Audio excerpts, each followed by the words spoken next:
Hi, everybody. I wanted to spend a few minutes and talk about something that is really important, that is being overlooked, I think, by the press, and specifically impacts every single one of us in the United States that cares about a functioning democracy, about checks and balances, about the Constitution, and that is the power of the purse. Article 1, Section 9, Clause 7 of the Constitution says that the Congress of the United States, and only the Congress, has the power to appropriate funds. And what we are seeing right now is the Office of Management and Budget, which is the president's budget office, run by a guy named Russ Vought. Russ Vought is the guy who wrote Project 2025. They are doing everything they can to trample the checks and balances that have existed for literally a couple hundred years. And I don't know about you, but I think it's been a pretty good run for the United States of America, having co-equal branches of government, having a functioning House and Senate that isn't just doing whatever the president wants because of fear or because of intimidation, but rather is willing to actually do the work and represent the people that elect them. Russ Vought just this morning was quoted, and here's a Politico article if you haven't seen, saying that the appropriations process has to be less bipartisan. The OMB director said more rescissions packages could soon be headed to the Hill. Rescissions just meaning that once Congress has appropriated funds, the White House wants to take them away, wants to take them back. And ultimately, it's up to the Congress to spend the funds or to choose not to spend the funds, not to up to the president. A rescissions package has not passed in 30 years until just yesterday when the Senate passed a $9 billion plus package that included things like taking away all federal funding for PBS and NPR and plenty of other things as well. What I think was so alarming about this Vought article in Politico this morning was the following quote: "There is no voter in the country that went to the polls and said, 'I'm voting for a bipartisan appropriations process,'" Vought said. Quote, "That may be the view of something that appropriators want to maintain."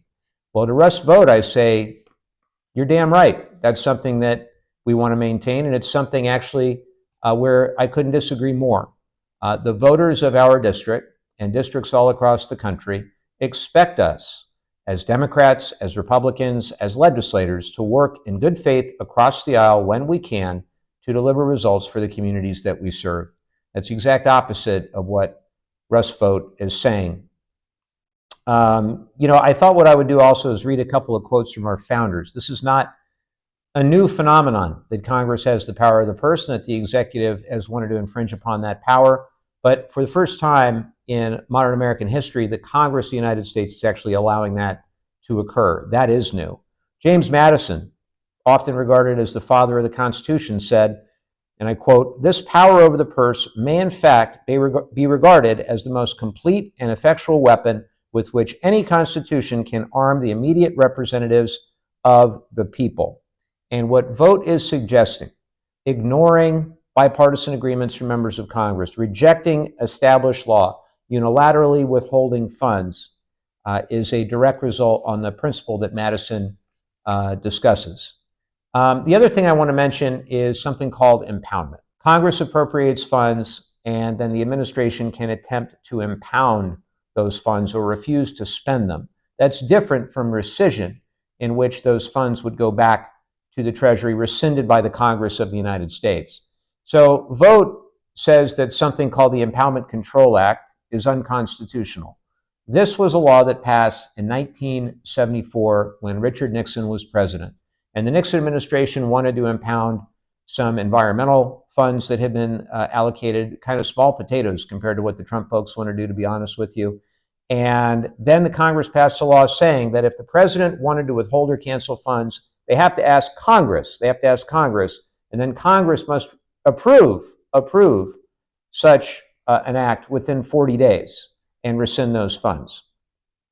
And this has been respected for decades by Republican presidents, by Democratic presidents, ever since 1974. It was reaffirmed, the Supreme Court reaffirmed it in a 7-2 decision in 1975, and everybody has respected it until now, when Donald Trump and Russ Vought specifically are laying the groundwork to do all they can to undermine that law, which has been upheld time and again. The other thing on bipartisanship. So I was curious what the framers of our country had to say about that and about how we're supposed to work together. And Alexander Hamilton, you of course know Alexander Hamilton. Alexander Hamilton. He warned against presidential overreach, and he said, it is essential to liberty that the government in general should have a regular and adequate support. The legislature alone has the right to prescribe the rules. So it was both the desire for the legislature to work effectively as one body and to serve as a check against the administration. That's the case in the Federalist Papers as well, Federalist 51, that ambition should check ambition. So I hear from some Republicans that they want to reduce federal spending.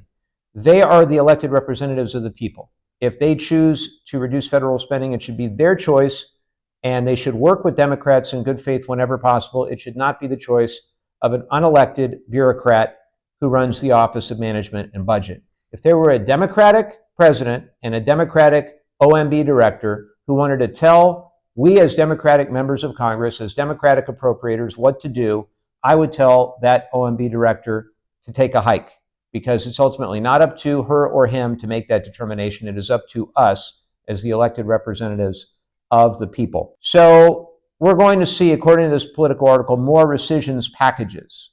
What does that mean? And sometimes they refer to it as pocket rescissions. Well, it means they're going to try to do whatever they can get away with. And they feel empowered by this Supreme Court. So what we're going to do is we're going to stand up however we can. We're going to stand up in the Appropriations Committee, demanding the power of the purse under Article 1, Section 9, Clause 7.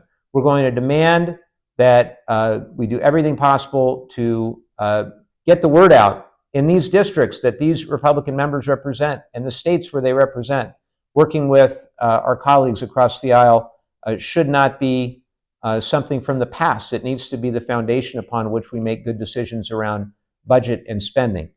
We're also going to fight in the courts. If, in fact, they move forward in violation of the Impoundment Control Act, we're going to do all we can during the litigation process. I think I'm on about 15 amicus briefs, and those are working their way through the court system. Some of them have already been adjudicated, and in fact, we have succeeded in some of those cases, and the amicus briefs that I'm signed on to have been used as evidence in many of those cases to reach a positive conclusion or positive decision from that court. But at the end of the day, I just want to say this. Nobody elected Russ Vought to anything. They elect us to work together in good faith whenever possible and to stand up for our values whenever necessary. That's what I've always done as a member of Congress. That's what I will always do. And I flatly reject that we should be giving up all authority of 200 plus years of precedent of this institution, the House of Representatives, the Congress of the United States, just because some Republicans are afraid of Donald Trump. It's pathetic, and I'm not going to stand for it. Thanks.